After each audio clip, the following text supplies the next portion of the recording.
Hamden woman tells News 8 her lawn looks a lot more like a lake. Yeah, she says water from an old farm on town-owned property is pouring onto her property, and she says the town won't do anything about it. Now she's calling on News 8 for help. Allie Reed on the scene in Hamden checking things out.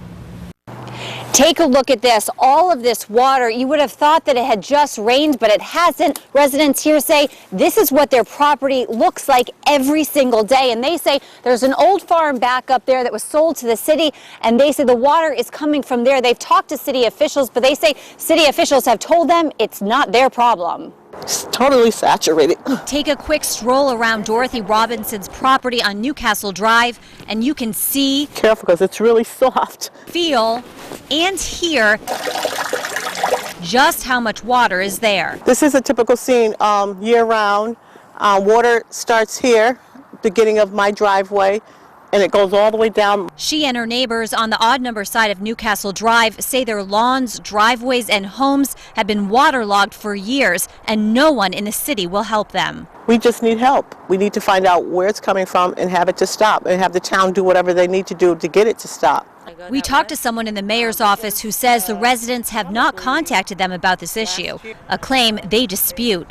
She does not think it's the old farmland causing the problem, but rather what she says is the record number of rain we've had this year. More likely than not going to be attributed to the fact that there's massive amounts of groundwater everywhere because of the unusual amounts of rain we've had. If part of the problem really is what the city officials said, the fact that there was so much rain in 2011, well, you would think right across the street over here, this property would be wet as well, but touching the ground over here, it's not even a bit wet. So it's very frustrating. We need to just get to the bottom of no one should have this amount of water. Take a look at this right here. This is an example of what the rest of the property is like, completely saturated with water. Now, residents, as we said, have talked to city officials. We called city officials ourselves. They tell us that because all this water is on private property, groundwater on private property, it's up to the residents to take care of it. Reporting on the scene in Hamden, Allie Reed, News 8.